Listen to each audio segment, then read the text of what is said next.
नमस्कार मित्रों और प्यारे बच्चों, हम लोग Bihar teacher history maker group के अंतर्गत अध्ययन कर रहे हैं। मेरा मोबाइल मेरी शिक्षा के तहत मैं पंकज कुमार वर्मा 9+2 उच्च विद्यालय सुगौलीपुर भी चंपारण आप मेरे साथ भूगोल विषय का अध्ययन कर रहे हैं। हम लोग 11वां अध्याय जो है उसके रासायनिक आपदा के बारे में अध्ययन किया। अब उसके प्रश्न उत्तरों को हम देखेंगे। सबसे पहले जो वस्तुनिष्ठ प्रश्न है उनको देखेंगे। तो वस्तुनिष्ठ प्रश्न का पहला प्रश्न जो है वो भोपाल में रासायनिक गैस रिसाव कब हुआ था? तो भोपाल में रासायनिक गैस रिसाव 1984 को हुआ था, 2-3 दिसंबर 1984। और तूतीकोरन में 1997 में गैस रिसाव से कौन सी बीमारी उत्पन्न हुई? तो इसमें उल्टी और जलन मुख्य रूप से हुई थी। यह तांबे गलाने वाली फैक्ट्री थी, उसमें रिसाव हुआ था। अगला प्रश्न है कि अम्लीय वर्षा का सर्वाधिक प्रभाव कहाँ पड़ता है? तो अम्लीय वर्षा का सर्वाधिक प्रभाव जो औद्योगिक इकाइयों वाले क्षेत्र हैं वहाँ पड़ता है। तो ऑप्शन के हिसाब से इसमें दामोदर घाटी क्षेत्र में ज्यादा इकाइयां हैं, औद्योगिक इकाइयां हैं, वहाँ पड़ता है। अब हम लघुतरीय प्रश्नों को देखेंगे। लघुतरीय प्रश्न जो प्रश्न है, किस देश द्वारा गैस के उपयोग से यहूदियों को मारा गया था? तो यह द्वितीय विश्व युद्ध में जर्मनी के द्वारा यहूदियों को मारने के लिए जहरीली गैस का उपयोग किया गया था। दूसरा प्रश्न है कि कीटनाशक में किस रासायनिक पदार्थ का उपयोग होता है? तो रासायनिक पदार्थ का उपयोग होता है तो कीटनाशक में हाइड्रोजन साइनाइड का और मिथाइल आइसोसाइनाइड का उपयोग होता है।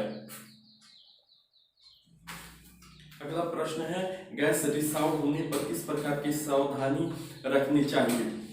तो गैस रिसाव होने पर मुख्य रूप से जो निकटवर्ती बस्ती है उसमें इसका सूचना जल्द से जल्द दिया जाना चाहिए और लोगों को यह सूचना दिया जाना चाहिए कि हवा या वायु के प्रवाह के विपरीत दिशा में आपको भागना है, उधर जाना है और मास्क का उपयोग करना है और संबंधित जो बचाव हो सकता है इसका ज्यादा से ज्यादा प्रसार किया जाना चाहिए।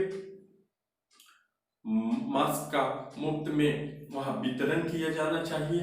लोगों को आवश्यक सूचना दिया जाना चाहिए और जल्द से जल्द वहां पर मूलभूत चिकित्सा की व्यवस्था की जानी चाहिए। लोगों में संदेश का यथाशीघ्र प्रसार किया जाना चाहिए। अगला प्रश्न है कि रासायनिक आपदा के अंतर्गत आने वाली समस्याओं का वर्णन कीजिए।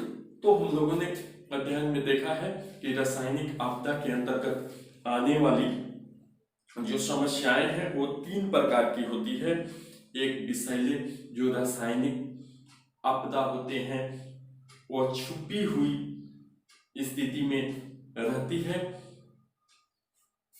दूसरा है रासायनिक युद्धक सामग्री और तीसरा जो सबसे महत्वपूर्ण है कि रासायनिक इकाइयों से रिसाव के फलस्वरूप घटित आपदाएं।